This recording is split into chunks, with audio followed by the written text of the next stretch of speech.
आज की कहानी 5 ऐसे दोस्तों की है जो एडवेंचर के लिए एक खतरनाक जंगल में ट्रैकिंग पर जाते हैं, लेकिन अचानक उनका यह ट्रिप एक भयानक रूप ले लेता है। इस अनजान जंगल में वो मुश्किलों में फंस जाते हैं और कोई खतरनाक चीज उन्हें एक एक करके गायब करना शुरू कर देती है। इस तरह उनका ये ट्रिप जिंदगी और मौत के बीच की एक जंग बन जाता है। कहानी की शुरुआत में कुछ दोस्तों के एक ग्रुप को दिखाते हैं जिसमें फ्रेड, लॉयक और उनकी गर्लफ्रेंड्स क्लोई और करीन शामिल हैं। ये सब हाइकिंग का मजा लेने के लिए एक जगह जाने वाले हैं, लेकिन इनके साथ गिलम नाम का एक और लड़का आ जाता है। गिलम के आने से लॉयक थोड़ा परेशान हो जाता है, पर फ्रेड कहता है कि टेंशन मत लो, उसके आने से हमारी छुट्टियां खराब नहीं होंगी। उधर क्लोई भी गिलम की वजह से परेशान है। दरअसल 4 साल पहले गिलम क्लोई से प्यार करता था और यह बात उनके सभी दोस्तों को पता है, इसलिए क्लोई थोड़ी डिस्टर्ब हो रही थी। पर करीन उसे समझाती है कि परेशान मत हो, गिलम तुम्हें तंग नहीं करेगा, वो बस हमारे साथ टाइम स्पेंड करने आया है। इसके बाद ये पांचों दोस्त एक शानदार सेल्फी लेते हैं और फिर हाइकिंग के एक रोमांचक सफर पर निकल पड़ते हैं। अब ये पांचों गाड़ी से आगे जाते हुए खूबसूरत जगहों का आनंद ले रहे थे, लेकिन गिलम की वजह से क्लोई अभी भी उदास बैठी हुई थी और वो बिल्कुल भी खुश नहीं थी। अब जैसे ही यह लोग शहर से थोड़ी दूर जाते हैं तो गाड़ी रोककर सब लोग पैदल आगे चलना शुरू कर देते हैं। इन्हें एक पहाड़ की चोटी तक जाना था और उन्होंने अंदाजा लगाया कि शाम तक वो वापस आ जाएंगे। आगे चलते हुए एक जगह पर गिलम क्लोई से बातें करने लगता है, तो क्लोई पूछती है कि तुम यहाँ क्यों आए हो। गिलम बताता है कि मैं पास्ट को भुलाकर बस तुमसे दोस्ती करने के लिए आया हूँ, पर क्लोई इस बात का कोई जवाब नहीं देती। अब कुछ दूर आगे जाने के बाद उन्हें एक जगह पर रास्ता आगे बंद दिखता है, लेकिन फ्रेड पहाड़ी के ऊपर चढ़ने लगता है और कहता है मैं ऊपर चढ़ के देख लेता हूँ कि आगे रास्ता कैसा है। उसके सभी दोस्त मना कर रहे थे, लेकिन फ्रेड अकेला ही पहाड़ के ऊपर चढ़ना शुरू कर देता है और किसी तरह ऊंचाई तक पहुंचकर कहता है कि आगे रास्ता साफ है, हम यहाँ से जा सकते हैं। वो उनके लिए रस्सी भी फेंकता है। इसके बाद सभी एक एक करके रस्सी के सहारे ऊपर चढ़ने लगते हैं और काफी मुश्किल के बाद सभी उस ढलान के दूसरे साइड पर पहुंच जाते हैं। वहां से उन्हें आगे जाने का रास्ता मिल जाता है, जिससे वो हाइकिंग करते हुए पहाड़ी के रास्ते आगे जा सकते थे। इसके बाद वो पहाड़ के एक रास्ते से आगे चलना शुरू कर देते हैं। यह बिल्कुल एक छोटा सा रास्ता था और यहाँ पर जगह जगह स्टील की केबल लगी हुई थी, जिससे वो अपने हुक को केबल से अटैच करते हुए धीरे धीरे आगे चलने लगते हैं। उन्हें बहुत मजा भी आ रहा था, क्योंकि इसी तरह हाइकिंग का मजा लेने के लिए वो यहाँ आए थे। लेकिन उनके दोस्त लॉयक को डर लग रहा था, तो उसकी गर्लफ्रेंड क्लोई उसे प्यार से कहती है कि तुम्हें डरने की जरूरत नहीं है, मैं तुम्हारे साथ हूँ। इस तरह कुछ दूर आगे जाने के बाद उन्हें एक पतला सा हैंगिंग ब्रिज नजर आता है, जो एक ढलान से दूसरे ढलान तक जा रहा था। फ्रेड जो सबसे आगे था,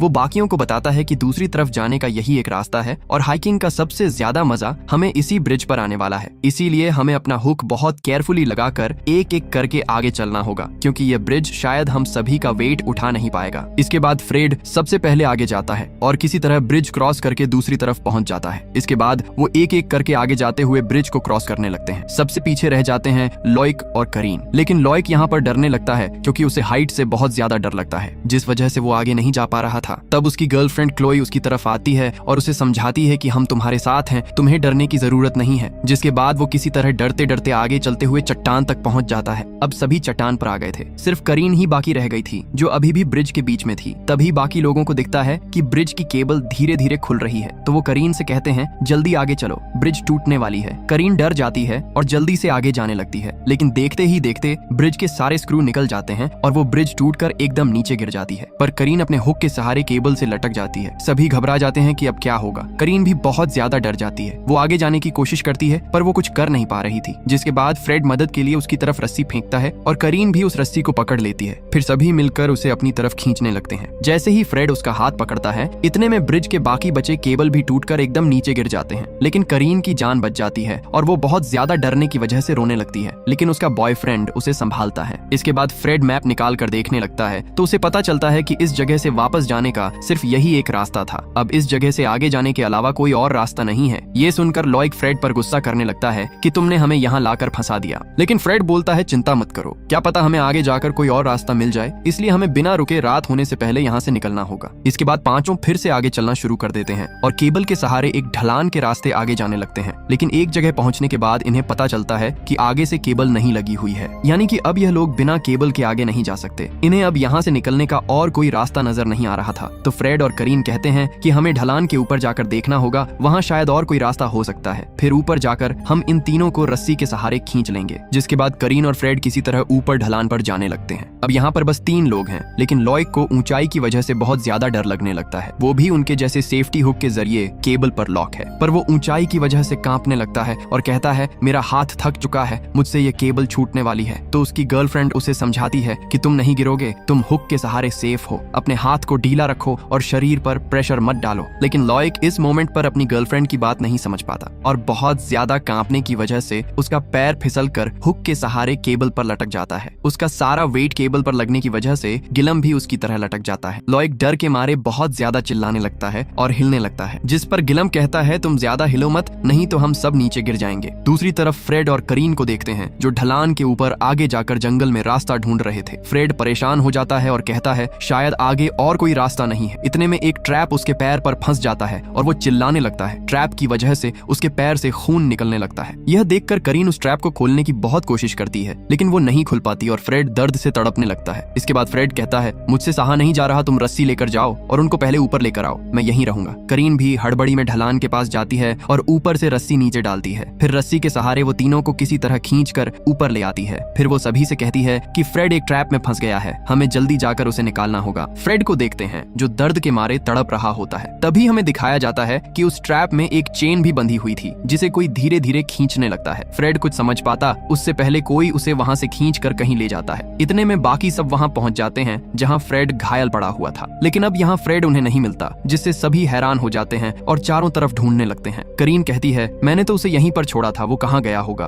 तभी झाड़ियों के बीच उन्हें वो ट्रैप मिल जाता है जिस पर फ्रेड का पैर फंसा था। यह देखकर सभी परेशान हो जाते हैं, लेकिन लॉयक चिल्लाने लगता है कि फ्रेड की वजह से हम सब यहाँ पर फंस गए हैं, ना वो यहाँ पर आने की जिद करता और ना ही हम यहाँ फंसते। ये सुनकर करीन भी उस पर चिल्लाने लगती है कि तुम पहले से ही हमारे लिए सिर दर्द हो और मुसीबत मत बढ़ाओ। क्लोई कहती है आपस में झगड़ा करके हमें कोई फायदा नहीं होगा, कुछ ही देर में रात हो जाएगी और सारा सामान फ्रेड के बैग में है, इसलिए हम उसे ढूंढने के बाद ही यहाँ से जाएंगे। जिसके बाद सभी जंगल में आगे जाकर फ्रेड को ढूंढने लगते हैं, लेकिन वो उन्हें कहीं नहीं मिल रहा था और ना ही उसका कोई जवाब आ रहा था। अब आगे जाते हुए गिलम किसी बात को लेकर लॉयक को चिढ़ाने लगता है, जिससे लॉयक भी गुस्से में आ जाता है और दोनों में हाथापाई शुरू हो जाती है। यह देखकर क्लोई जब उनकी लड़ाई रोकने के लिए आगे जाती है, तभी अचानक वो एक गड्ढे में गिर जाती है। ये देखकर वो चिल्लाने लगते हैं क्लोई तुम कहाँ हो, पर उसका कोई जवाब नहीं आता और यह गड्ढा बहुत ही गहरा और अंधेरा था। जिसके बाद करीन रस्सी के सहारे धीरे धीरे गड्ढे के नीचे जा पहुंचती है, जहाँ पर बहुत सारी नुकीली चीजें लगी हुई थी, जैसे किसी ने ट्रैप बिछा के रखा हो। तभी उसे वहाँ पर क्लोई दिख जाती है जो अंधेरे में बैठकर रो रही थी, क्योंकि गिरने की वजह से एक नुकीली चीज उसके हाथ के आर पार हो गई थी और वो दर्द के मारे हिल भी नहीं पा रही थी। इसके बाद करीन उसका हाथ कैसे भी करके उस नुकीली चीज से निकाल कर उसे बाहर ले आती है। अब सब इस बात को लेकर परेशान थे कि यह ट्रैप आखिर किसने बिछाया होगा, कोई जरूर है जो हम पर ताक लगाए बैठा हुआ है। दूसरी तरफ हमें फ्रेड को दिखाया जाता है जिसे कोई जख्मी हालत में घसीटते हुए ले जा रहा होता है, पर वो कौन है यह अभी भी हमें दिखाया नहीं जाता। फिर आगे हम रात का समय देखते हैं जहाँ वो जंगल में चारों तरफ अंधेरे में फ्लैश लाइट की मदद से चल रहे होते हैं और बारिश में भीगते हुए फ्रेड को ढूंढ रहे थे। लेकिन करीन उम्मीद हारकर अचानक रोने लगती है, क्योंकि फ्रेड उन्हें अभी भी नहीं मिल रहा और उनके पास कैंपिंग के लिए एक भी सामान नहीं है सिवाय एक रस्सी के। पर करीन को क्लोई और बाकी दोस्त शांत करवाते हैं कि तुम चिंता मत करो, हम सब तुम्हारे साथ हैं, जब तक फ्रेड नहीं मिलता हम यहाँ से नहीं जाएंगे। जिसके बाद वो अंधेरे में एक दूसरे से रस्सी बांधकर आगे चलते हैं ताकि सभी एक साथ जुड़े रहें और इस तरह फ्रेड को पुकारते हुए आगे जाने लगते हैं। लेकिन कुछ दूर आगे जाते ही एक तीर आकर अचानक करीन की छाती में लग जाता है और रस्सी भी किसी ने काट दी होती है। वो दर्द की वजह से चिल्लाने लगती है, तभी क्लोई पीछे मुड़ के उसे देख लेती है, लेकिन वो कुछ कर पाती इतने में करीन को कोई खींच कर ले जाने लगता है। ये देखकर क्लोई भी चिल्लाती है और सभी करीन का पीछा करने लगते हैं, लेकिन कोई खींचता हुआ करीन को ले जाकर अंधेरे में गायब कर देता है, जिससे क्लोई बहुत ही ज्यादा रोने लगती है, पर उसके दोस्त उसे शांत करवाते हैं। नेक्स्ट सीन में देखते हैं कि बारिश की वजह से वो तीनों एक झाड़ी के नीचे बैठे होते हैं और अब वो कहीं जा भी नहीं सकते थे क्योंकि हर जगह ट्रैप लगे हो सकते हैं। लेकिन लॉयक बोलता है कि हमें एक सेफ जगह ढूंढनी पड़ेगी, नहीं तो ठंड की वजह से हम मर भी सकते हैं। इसके बाद अंधेरे में तीनों आगे चलने लगते हैं और एक जगह जाने के बाद उन्हें इस जंगल के बीचों बीच एक घर दिखाई देता है। वो सोचते हैं कि इस घर में कौन रह सकता है और वो अंदर जाने से डर रहे थे, लेकिन ना चाहते हुए भी उन्हें जाना पड़ता है क्योंकि बाहर बहुत ठंड है। जिसके बाद वो बहुत होशियारी से अंदर जाते हैं और अंदर जाते ही देखते हैं कि वहाँ पर फ्रेड को बिना कपड़ों के किसी ने लेटा दिया है। वो जब उसके पास जाते हैं तभी फ्रेड को होश आ जाता है और वो कुछ कहने की कोशिश करता है, लेकिन दर्द की वजह से कुछ ही पल में उसकी मौत हो जाती है। अपने दोस्त को इस तरह मरते हुए देखकर सभी बहुत दुखी हो जाते हैं और क्लोई रोती हुई गिलम को गले लगा लेती है, जिससे लॉयक को थोड़ी जलन होने लगती है। इसके बाद सब वहाँ से जाने वाले होते हैं, तभी गिलम कहता है कि हमें फ्रेड का बैग ढूंढ कर लेना होगा, उसमें सारे जरूरी सामान हैं। लेकिन लॉयक अंदर खतरा होगा कहकर मना कर देता है, तो गिलम अकेले उस रूम के बेसमेंट की तरफ जाता है और बैग ढूंढने लगता है। वहाँ पर वो देखता है कि बहुत सारे खतरनाक जानवरों को मारकर लटकाया गया है, जिससे वो घबराने लगता है। पर काफी देर ढूंढने के बाद उसे बैग मिल जाता है, लेकिन बैग उठाने के बाद उसे दिखता है कि यहाँ बहुत सारे इंसानी सिर भी लटके हुए हैं, जिससे वो समझ जाता है कि यहाँ कोई इंसानों को मार रहा है। फिर बैग लेकर लेकर जब ऊपर आता है तो वहाँ लॉयक आकर उससे बैग छीन लेता है और उसे लात मारकर बेसमेंट के अंदर गिराकर दरवाजा लॉक कर देता है। इसके बाद लॉयक बाहर आकर क्लोई को जबरदस्ती लेकर निकलने लगता है। तभी एक खूंखार आदमी उनके सामने आता है और दोनों को लात मारकर गिरा देता है। फिर करीन की बॉडी क्लोई पर फेंक कर लॉयक को मारने लगता है और उसे बहुत बेरहमी से पीटना शुरू कर देता है। ये देखकर लॉयक को बचाने के लिए क्लोई किसी तरह उठकर उस आदमी पर टूट पड़ती है, पर वो साइको आदमी क्लोई को भी पकड़कर मारना शुरू कर देता है। लेकिन लॉयक अपनी गर्लफ्रेंड को बचाने के बजाय डर के मारे उस घर से निकलकर भागने लगता है, जिसके बाद वो आदमी क्लोई को मारकर बेहोश कर देता है। अब अगले सीन में दिखाया जाता है कि वो खूंखार आदमी क्लोई और गिलम को बेसमेंट में बांध कर रख देता है। वो दोनों खुद को छुड़ाने की कोशिश कर रहे होते हैं, लेकिन वो समझ पा रहे थे कि ऊपर वो खूंखार आदमी करीन और फ्रेड की बॉडी को काटने के लिए एक एक करके ले जा रहा है, जिससे वो बहुत ज्यादा डर रहे थे और खुद को छुड़ाने की कोशिश कर रहे थे। गिलम बोलता है कि तुम डरो मत, मैं तुम्हें बचा लूंगा। तभी वो साइको बेसमेंट में आता है और पहले गिलम को बहुत मारता है, जिसके बाद क्लोई को उठाकर ऊपर लेकर चला जाता है और वहां पर बांध देता है और उसे मारने के लिए धीरे धीरे नाइफ लेकर उसके पास आने लगता है। दूसरी तरफ गिलम बहुत कोशिश करने के बाद रस्सी खोल लेता है और बाहर आने की कोशिश करता है, लेकिन बेसमेंट का दरवाजा बंद होता है। पर वो देख रहा था कि वो साइको नाइफ से क्लोई को मारने वाला है। तभी अचानक वहां लॉयक पहुंचकर एक पत्थर से उस साइको पर मार देता है, जिससे वो गुस्से में आकर एक वेपन लेकर लॉयक का पीछा करना शुरू कर देता है। और इस मौके से क्लोई किसी तरह अपने आप को खोल लेती है और फिर बेसमेंट का दरवाजा खोलकर गिलम को बाहर निकालती है। दोनों मरते मरते बचे थे, इसलिए एक दूसरे को गले लगा लेते हैं। इसके बाद गिलम बोलता है कि हमें यहाँ से जल्दी निकलना होगा, वो साइको फिर से आ सकता है। क्लोई यहाँ पर करीन की लाश देखती है और अपने दोस्तों की इस तरह मौत होते हुए देखकर दोनों बहुत रोते हैं, लेकिन उनके पास कोई रास्ता नहीं होता है सिवाय यहाँ से भागने का।